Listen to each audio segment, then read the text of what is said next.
கருத்துத்துறை அப்படியே 5 கட்டியிருக்கிறோம். நாளைக்கு பின்னர் இருக்கலாம் முழுக்க கட்டியிருக்கோம். யாழ்ப்பாணத்தில் மட்டுமா வர கிழக்கில் எல்லா இடம் போட்டு இல்லை இடம் கிழக்குலையும் போட்டு கொண்டு வவுனியா கட்டுப்பாடு அங்கே கிழக்குலையும் கட்டுப்பாடு திருவண்ணாமலையும் கட்டுப்பாடு நாளைக்கு வடக்கு கிழக்கு முழுக்க போகிறோம். எந்தெந்த பெரிய உள்ளூராட்சி மன்றங்களை கைப்பற்றி ஆட்சி அமைக்க முடியும் யாழ்ப்பாணத்தை இருக்கிறீங்களா இது முழுக்க எல்லோரும் மடமே சொல்கிறது பயனுள்ள பிடிப்போம் வந்து அந்த விசிபிள் தான். நினைக்கிறேன் இந்த முறை ஒருத்தருக்குமே ஆட்சி அமைக்கிற அளவுக்குரிய இது வராது. இப்போ அதான் ரியாலிட்டி. சும்மா ஒரு முன்னாடி சொல்லலாம் நாங்கள் பயனுள்ள பிடிப்போம் வந்து வரான்னு நினைக்கிறேன். பெரும்பாலும் ஒரு 60% எங்களுக்கு மெஜாரிட்டி பேர் வந்து எதிர்பார்க்குறேன். சில வேளைகளில் உங்களுக்கு பெரும்பான்மை கிடைக்காத சபைகளில் கூட்டணி அமைப்பதாக இருந்தால் எந்தெந்த கட்சியோட கூட்டணி அமைக்கின்ற நாங்கள் இப்போ யோசிக்கிறோம்னா போன முறை பாராளுமன்ற தேர்தலில் எல்லாரும் எனக்கு அடிச்சது. கடைசி என்ன நடந்ததுன்னு சொன்னால் தமிழத்து கதிரைகள் இல்லாமல் போய் ஒரு தேர்தல் NPP இப்போ நான் பாராளுமன்றத்தில் நாங்கள் ஏதோ ஒரு விஷயத்தை கதைக்க வழிக்கிடைக்கு மற்ற பக்கம் இருந்த கத்துறேன்டா யாழ்ப்பாணம் எங்கள்கிட்ட என்று சொல்லி ஒரு கதை வந்து NPP கதைக்கணும். ஸோ அப்போ இந்த முறை நாங்கள் அதைத்தான் நான் எதிர்பார்க்குறேன்னு சொன்னால் நான் இந்த தமிழ் கட்சியோடையும் சேர்றதுக்கு தயாராக இருக்கிறோம். இப்போ உள்ளூராட்சி சபை தேர்தல் இந்த நாங்கள் இப்போ சில நேரம் யோசிக்கலாம். இப்போ நாங்கள் NPP கட்சியோக்கு நாங்கள் ஓட் போட்டால் தான் அதை வந்து உள்ளூராட்சி சபையில் எதுவும் செய்யணும்னு உங்களுக்கு தெரியும். நான் இந்த DCC மீட்டிங்லையும் நான் அடிபடுறதை நீங்கள் பார்த்துருப்பீங்க. அதை தவிர பாராளுமன்றத்திலையும் நான் கதைக்கிற சில விஷயம் பார்த்துருப்பீங்க. நான் எல்லாமே ஸ்டாட்டிஸ்டிக்ஸோடு தான் கதைக்கிறேன். எடுத்து பார்த்தா வடக்கு மாகாண சபைக்கு சரியான குறைவாக தான் வருது. வடக்கு மாகாண சபைக்கு நான் இப்போ எஜுகேஷனை பார்த்தா 4.5 தான் மொத்தத்திலேயே 4.5 தான் நாங்கள் யாழ்ப்பாணத்துக்கு தந்திருக்கிறேன். கிழக்கு மாகாணத்துக்கு 5.4 தான். இப்போ விவசாயத்துறை எடுத்து பார்த்தா சைவர் மற்றது இப்போ இந்த சுற்றுலாத்துறை எடுத்து பார்த்து மேஜர் இன்வெஸ்ட்மெண்ட் ப்ராஜெக்ட்னா அந்த புத்தகத்தை பற்றி கேட்டால் ஒருத்தருமே பதில் சொல்கிறாங்க. இப்போ எங்கள்கிட்ட மீன்பிடிக்கு பார்த்தீங்கன்னா மீன்பிடிக்கு 480 மில்லியன் இருக்குன்னு சொல்லி அந்த புத்தகத்தில் இருக்குது. அமைச்சர்கிட்ட கேட்டால் அமைச்சர் அது பதில் சொல்கிறாருல இருந்து அந்த காசு ஆமாண்டு. ஆனால் சொல்கிறார் இப்போ குடியேற்றுவானுக்கு தன் பௌத்தலிய சல்லியில் 5 பில்லியன் அல்லது 5 பில்லியன் இல்லை 500 மில்லியனில் தான் கொடுத்துருக்கேன்னு சொல்லியிருக்கேன். சிலர்கள் அந்த புத்தகத்திலையும் இல்லை. மேஜர் இன்வெஸ்ட்மெண்ட் ப்ராஜெக்டில் 250 மில்லியன் தாண்டின சகலையும் அந்த புத்தகத்தில் இருக்கணும். என்றால் இப்போ அரசாங்கத்தின் இதுவும் படி பார்த்தேன் அதை சொல்கிற கதையும் படி பார்த்தா தாங்களே எல்லாத்தையும் செய்வோம் வந்து தேவையில்லைன்னு சொல்லிடணும். நினைக்கிறேன் நல்ல ஒரு ஒப்போசிஷன் இருக்கணும்ன்றதால நான் நினைக்கிறேன் இந்த முறை தச்சமயம் வெல்லாத இடங்களில் வேறு ஒரு தமிழ் கட்சி ஒன்று வெள்ளமாக இருந்தால் அவைக்கு நாங்கள் சப்போர்ட் கொடுக்கறதுக்கு தயாராகும். தச்சமயம் எனக்கு மெஜாரிட்டி இருந்து வேறு ஒரு தமிழ் கட்சி சேர்ந்தால் காணுமெண்டா நாங்கள் அதோட செய்கிறதுன்னு இருக்கோம். முக்கியமாக கஜேந்திரகுமார் பொன்னம்பலம் வந்து என்னோட வடிவாக கதைக்கிறார். அது மாதிரி TNA எங்களை வடிவாக கதைக்கிறது. அப்படி நான் தமிழர் இதில் நான் ஒற்றுமை அளிக்கிறதுக்கு எப்போவுமே தயாராக இருக்கேன். இது மட்டுமில்லை பாராளுமன்றத்தில் 6 MP நேரம் இருக்கலாம். அதில் 3 பேர் தமிழ் தேசிய கட்சியில் நிற்கிறோம். தமிழ் தேசியம் கலைக்கிறது நான் வந்து ஸ்ரீதரன் ஐயா வந்து கஜேந்திரகுமார் பொன்னம்பலம் வந்து கஜேந்திரகுமார் பொன்னம்பலம் வந்து இவ்வளவு என்னோட கதைக்கிறது மற்றவர் என்னோட கதைக்கிறவர். அப்படியா உள்ளதில் நானும் கூட வச்சுக்கிறோம். தச்சம் எனக்கு என்ன யாராவது பிடிக்காட்டி நீங்கள் இன்னொரு தமிழ் கட்சிக்கு வாக்களிக்கிறது நல்ல நினைக்கிறேன். அதான் இந்த அபிப்பிராயம். கட்சிகளாக இருக்கக்கூடிய கட்சிகளுக்கு வேட்பாளர் பற்றாக்குறை இருக்கிறதாக ஒரு பரவலான செய்தி இருக்கிறது. உங்களோட சுயேட்சை குழுவாக இருக்கிற காரணத்தினாலும் முதலாவது உள்ளூராட்சி சபை தேர்தல் என்பதற்கும் வேட்பாளர் பற்றாக்குறை இருக்கிறதா அது போதுமான வேட்பாளர்கள் இருக்கிறாங்க. இது இப்போ என்னென்றால் எங்களுக்கு காசு தான் சரியான பிரச்சனையாக இருக்குது. நான் நேற்று வரைக்கும் நான் எல்லார்ட்டையுமே 5,000 கேட்குறது நான் சரியான ஓப்பன். ஆனால் என்னென்றால் இப்போ முன்னாள் போராளிகள் மற்றது கூலி தொழில் செய்தார்கள் எல்லாரையும் நாங்கள் நினைச்சிருக்கிறோம்.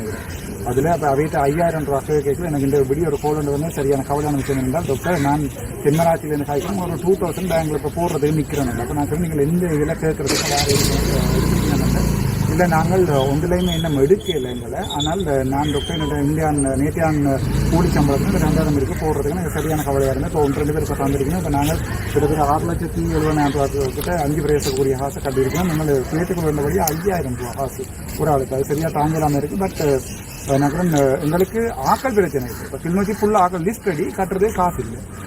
அது மாதிரி இப்போ பவுனியாக இப்போ தான் கோஸ்டலில் இப்போ கால் பண்ணி சொல்லிட்டு கட்டுமான்னு சொல்லி ஆளாளுக்கு நீங்கள் உங்களோட 5,000 ரூபா போடுங்க இங்கே அது வேண்டி நாங்கள் இருக்கிறதாவே இந்த கார் பிரேக் டவுன் ஆகிட்டு அவர் 5 லட்சம் ரூபா ஹாஸ் வச்சுன்னா ஸ்க்ரீன்ஷாட்டும் பார்த்துருப்பீங்க. நீங்கள் அந்த காசு எடுத்து தான் இந்த கட்டி பட் சரி பிரச்சனை ஆக்கள் பிரச்சனை இல்லை. அரசாங்களுக்கு எங்களுக்கு அந்த 10 பணம் அது 5,000 ரூபா சேர்த்து கொடுத்து தாங்கிடும். அது அவ்வளோ பெரிய அமௌண்ட் கூட. உண்மையில் உங்களுடைய பாராளுமன்ற உரையின் போது ஒரு குறிப்பிட்ட பெண்ணினுடைய பெயரை குறிப்பிட்டு விபச்சாரம் செய்வதாக சொல்லப்பட்ட விவகாரம் இப்பொழுது மிக முக்கியமான பேசுபொருளாக மாறியிருக்கிறது. அதை தாண்டி சட்டத்தரணி ஸ்வஸ்திகா மீது நீங்கள் எழுதியிருந்த முகப்புத்தக பதிவு செய்வதாக இன்று விமல் ரத்நாயக்க பாராளுமன்ற நடவடிக்கை எடுக்க வேண்டும் என்று சொல்லியிருக்கிறார். இது தொடர்பான உங்களுக்கு 2 விஷயம் கேட்டீங்க. ஒன்று முதலாவது நான் கழிச்சது அந்த பாராளுமன்ற கழிக்க சிறப்புரிமை இருக்கும். வழியில் நான் கருத்து சொல்லியிருக்கேன் பிரச்சனை வரும். அதை நான் டோட்டா சொல்கிறேன். அதுக்குரிய ஆதாரங்கள் என்கிட்ட இருக்கு.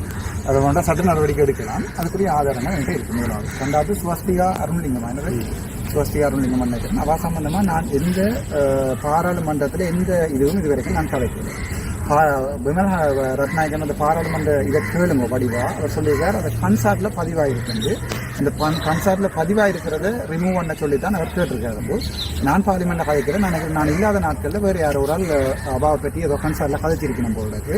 கன்சார்ட்ல கதைக்கிறது தான் பாராளுமன்றத்தில் கன்சார்ட்ல ரிமூவ் பண்ணலாம். இப்போ நான் முகப்புத்தகத்தில் போடுற இந்த போட்டா அதை கன்சார்ட்ல இருந்து நீக்கிறாது. அதை நான் கௌசல்யா காட்டி நான் திரும்ப கேட்டு நான் அதில் சொல்லிக்கிறேன் கன்சார்ட்டிங் விவத் கிரீமை கீழே அப்படி இல்லைன்னு சொல்லிட்டு தான் போட்டிருக்காரு. அது கன்சார்ட்ல ரிமூவ் பண்ணிட்டு அது இந்த கதை கன்சார்ட்ல வேற ஆயிட்டாங்க. மற்றது ஸ்வஸ்திகா அருண்லிங்கம் சம்பந்தமாக தனிப்பட்ட ஒரு கோபமும் இல்லை. ஆனால் அவட 1-2 கருத்துக்கள் வந்து இப்போ சிலர்கள் வந்து நாங்கள் சமூக அக்கறையோடு தான் பாராளுமன்றத்தில் கதைக்கிறோம். ஒரு 13 வயசு ஒரு என்னோட ஒரு எவிடன்ஸ் வந்தபடியாட்டம் நான் பார்த்தேன்னா அது இந்த இளம் சமுதாயம் அழிகிறேன். மற்றது இந்த புத்தகங்களை வீடியோக்களையும் பார்த்தேன்னா நாங்கள் கோவப்பட்டு கதைக்கிறோன்றது வேற போகணும் இல்லை. ஆனால் அது ஒரு வீடியோ அடிச்சு போடுறன்றது பிரச்சனை. அப்போ நான் ஒரு சமூக பொறுப்போடு தான் அதை நான் கழிக்கிறேன். அது பாராளுமன்றத்தில் கழிச்சபடியாக அது இம்யூனிட்டி இருக்குது. இல்லை அந்த சொல்லாடல் வந்து தவிர்க்கப்பட்டிருக்கலாம் இருக்கிறீங்களா? இல்லை இப்பவும் நீங்கள் அந்த சொல்லாடல் அந்த இடத்துல இருந்தது என்ன பேர் எனக்கு கோல் பண்ணி சொன்னது. அதே போல எவிடன்ஸ் நான் அனுப்பினபடியா பார்த்தேன். நான் அந்த பிள்ளைன்ற வீடியோவையோ அந்த இதுலையோ நான் வெளியில என்ற சின்ன பிள்ளை 13 வயசு படிக்கும். அப்போ அது ஒரு பிரச்சனை எங்களுக்கு. அது ஒரு இஷ்யூ. அப்போ ஒரு 28-32 வேறு ஒரு 13 வயசு பிள்ளைன்றது வேறு. அதாவது எனக்கு அது கதைக்க வேண்டிய தேவையை உணர்த்தினபடியா நான் மற்றபடி எனக்கு அதை யாருன்னு தெரியாது. எனக்கு எந்த தனிப்பட்ட கூட எந்த சந்தேகம் இல்லை. மற்றவங்களுக்கு தெரியும் இன்னும் 2-3 யூடியூபர் சம்பந்தமான விடயங்களும் கதைச்சு அப்படி ஆக்ஷனாக நடப்பட்டு கொண்டிருக்கு. என்றால் இப்போ சமூகத்தில் இப்போ நீங்கள் உங்கள்டையும் யூடியூப் இருக்கப்போ உங்களுக்கு தெரியும் பழமையாக இவ்வளோ ஹாஸ்யர்மெண்ட் தெரியும். இப்போ அதை நாங்கள் ஒரு லிமிட் பண்ணணும். இப்போ நாங்கள் ஒரு உதவி என்று சொல்லி காட்டி வீடியோ போடைக்கலையா அப்போ 10 பேர் வந்து ஒரு ஆளுக்கு உதவி செய்யணும். உங்களுக்கு தெரியும் நான் சில வைத்தியசாலை பற்றி கதைக்கையில் ஒரு சிடி மிஷினுக்கு 10 பேர் ஃபண்ட் பண்ணிக்கணும். உங்களுக்கு தெரியும். ஆனால் ஒரு சிடி மிஷின் தான் வேண்டுபடும். அப்படியானதில் கொஞ்சம் கண்ட்ரோல் பண்ணணும்னு நினைக்கிறேன். ஒரு சமூக பொறுப்போடு தான் காய்ச்சினா மற்றபடி யாரோடையும் தனிப்பட்ட கோவம் இல்லை. யாருன்னு தெரியாது. சம்பந்தப்பட்டவரால் என்னோட சாவச்சியில் ஒரு நாள் படம் எடுத்துருக்கு. எனக்கு அப்போ கூட வேறு டியூட்டி பண்ண தெரியாது. அண்ணா மகளோட எடுக்கிற ஒரு போட்டோ உண்டு. நான் சரி அங்கே எடுக்கிறேன். யாழ்ப்பாணம் மாநகர சபையின் முதல்வர் வேட்பாளர் நாங்கள் மொழிக்கிறீர்கள். இப்போ நாங்கள் காமராஜர் மாதிரி ஒரு ஆளை கொண்டு வர போட்டு வானத்தை பார்த்து கொண்டு இருக்கிறீர்கள். நான் இந்த முறையும் சொல்கிறேன் உங்களுக்கு இன்னொரு ஓப்பனாக உண்டு. அந்த மாகாண சபையில் வடக்கு மாகாண சபையில் எல்லாம் சரி ஐயா தன்னுடைய நீதித்துறையிலிருந்து விலக்கு வர அவர் என்னோட தான் நிற்பார். அவர் என்னோட நிற்பார் இல்லை, நான் அவரோட நிற்பேன். என்னுடைய கட்சிக்கும் அவரை தலைவராக நாங்கள் அவரை தான் எடுத்துக்கொள்வோம். உங்களுடைய பாராளுமன்ற உறுப்பினரை இப்பொழுது சவாலுக்கு உட்படுத்தப்பட்டிருக்கிறது. மே மாதம் அதற்கான வழக்கு நீதிமன்றத்துக்கு வருகிறது. அதற்கான உங்களுடைய நிலைப்பாடு அது என்ன நான் தெளிவாக சொல்கிறேன். செப்டம்பர் மாதம் அதை போட்டு நான் ஃபேஸ்புக் நீங்கள் பார்த்தீங்கன்னா செப்டம்பர் மாதம் 29ஆம் தேதி என்ன டிஸ்குவாலிஃபை பண்ணுறேன்னு சொல்லி ரிஜெக்ட் பண்ணுறேன்னு கடிதம் அடிச்சிருக்கணும். அதை விட அது சம்பந்தமான வழக்கு போய் அது அந்த ஒவ்வொரு ஸ்டேஜ்னு சொல்கிறது, அதாவது அதை ஒரு வழக்கு போட்டால் நாங்கள் பயிர் சொல்கிறது அதுக்குரிய 2வது இன்ட்ரோடக்ஷன் அப்படி 5ஆம் மாதம் 28ஆம் தேதி வரைக்கும் ஒவ்வொரு ஸ்டேஜ் எடுத்திருக்கேன். அப்போ நான் வந்து லோயர்கிட்ட கூட சொன்னேன். நான் என்னென்றால் நீங்கள் அது இல்லை பெருசாக நாங்கள் பொடி பண்ண தேவையில்லை. இருந்தால் நான் எப்படியோ மாகாண சபை வரைக்கும் அது நான் முதலே சொல்லியிருந்தேன். மற்ற சில பேர் சொல்லியிருந்தேன் நாங்கள் வழக்கால தான் நான் விடுறேன் என்று உங்களுக்கு தெரியும். நான் சென்ற கொள்கை வெளியால் வந்தவனை சொன்னேன் 2 சீட் வின் பண்ணுறேன்னு நினைச்சு கொள்ளுமோ எனக்கு 2.5% கௌசல்யாக 2.5% முதலே சொன்னாங்க. நீங்கள் என்ன மாதிரி கூடாமல் எழுதுறீங்க. ஆனால் அப்போ நீங்கள் உங்கள் ஒரு கோவில் இல்லை, உங்கள் கருத்தை நான் மதிக்கிறேன். எனக்கு அது ஒரு பிரச்சனையும் இல்லை. என்ன வேண்டாலும் இருந்தது உண்மையானவே கொஞ்சம் ஜோதிச்சு.